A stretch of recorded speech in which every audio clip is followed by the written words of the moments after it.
Magandang araw sa ating lahat, sa Visayas Mindanao, sa ating mga kababayan sa abroad. Kumusta kayo lahat? Welcome po kayo ulit sa munti natin channel. Yung mga viewers natin na hindi pa nakapag-subscribe, subscribe na tayo at like na rin sa ating mga video para pag may mga bagong upload, ma-update tayo. Magbigay na tayo ng opinion at reaction na rin tungkol sa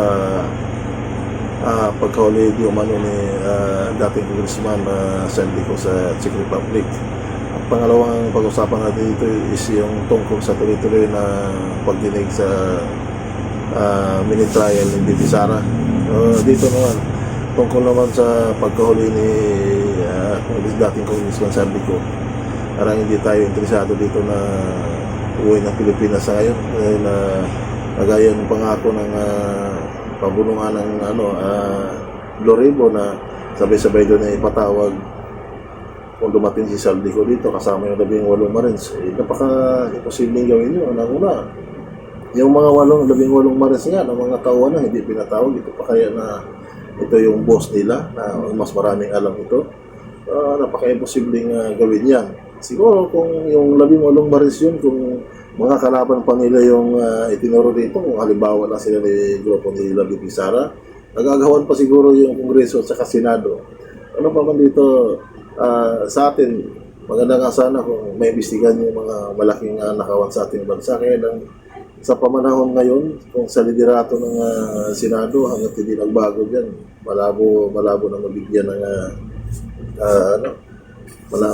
ng mabigyan ng panahon yung tungkol sa nakawan sa ating bansa. Nakakalungkot nga din kasi nga yung mga mababatas ngayon na binoto natin noon dahil sa tingin natin kasi ito yung makatulong sa sambayan ng Pilipino. Pero ngayon, nanahimik lang ang ilan dyan at para kinain na rin natin ang sistema.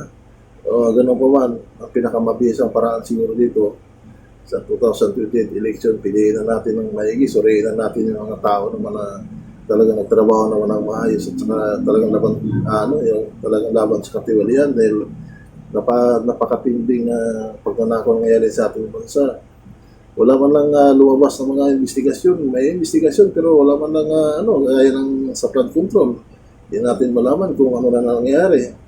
Wala mang report na pinalabas. So dito, naman sana, ipalabas nila para naman na malaman ng sambayan ng Pilipino dahil pira ito ng taong bayan. Pangalawa natin pag-usapan dito yung tungkol naman sa mini trial ni Bibi Sara. Dito naman kasi kung talaga nagkasala ng tao, iakyatan nyo sa Senado para sa patas ang laban.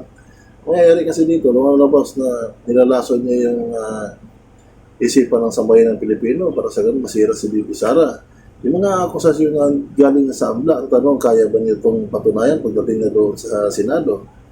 Ang nangyari kasi dito, parang sinisira lang niya yung tao para na siguro mabawasan yung mga botante, pero ang mga tao kasi ngayon is marunong na.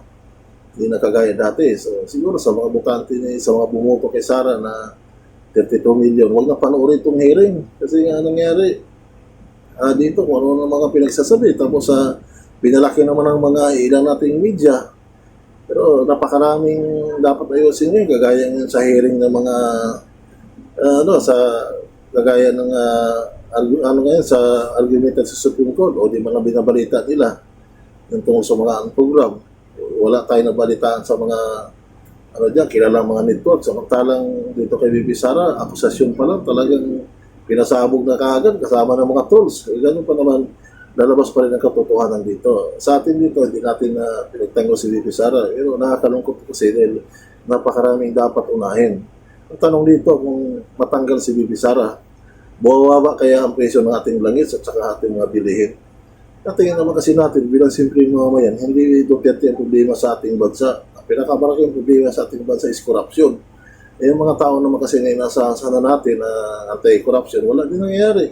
Ang ilan na nahimik na din. So dito, tayo mga botante, tingnan siguro natin sa 2028. Sa tingin naman natin na yung mababatas na yan, wala mo na nagawa habang sila ng kulan. Huwag na natin ibuto. Ganong paraan naman na makakuha mo natin ng mga magagandang mga politiko na talagang magtrabaho ng tapat sa bayan. So sa atin ito, sa atin naman natin opinion at reaction ng bilang simpleng mamayan. Maraming salamat po po tayong lahat. God bless.